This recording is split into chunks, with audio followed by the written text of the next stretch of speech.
தேர்தல் வருகிற பொழுது அதிமுக பிஜேபி கூட்டணியோடு சேர மறுக்கிற பொழுது திமுக கூட்டணியை பலவீனப்படுத்தணும்னா திமுக கூட்டணியுடைய முதுகெலும்பு யாரு? அதுதான் நேருவுடைய பதுக்கல் காந்திகள் பூரா எங்கே பதுக்கப்பட்டிருக்கு என்பது அரசுக்கு தெரியும். காந்தி நோட்டு பூரா எங்கே இருக்குன்னு அமித்ஷாவுக்கு தெரியும். அந்த பக்கம் போகிறதே இல்லையா? அத்தனையும் பாஜக தலைமை வரை பணம் பாதாளம் வரை பாய்ந்து கொண்டு இருக்கிறது. இப்போ திமுகவை எப்படியாவது தோல்வி அடைய வைக்கணும்னு பிஜேபியினுடைய நேஷனல் எக்ஸிக்யூட்டிவ் கமிட்டியில் திமுக எப்படி 40 சீட்டு இந்தியா கூட்டணிக்கு வருது? பாஜகவுக்கு எதிரிகளே திமுக தான். 40 சீட்டு, மொத்தம் 99 சீட்டு தான் இந்தியா கூட்டணிக்கு. அதில் எவ்வளவு?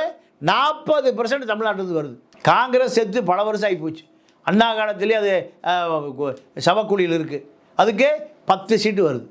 இதெல்லாம் நேருவுக்கும் மிகப்பெரிய இடையூறை கொடுத்தால் மட்டும்தான் திமுகவை பலவீனப்படுத்த முடியும் என்பதுதான் அமித்ஷாவுக்கும் மோடிக்கும் நிர்மலா சீதாராமனுக்கும் நாக்பூரிலிருந்து கட்டளை.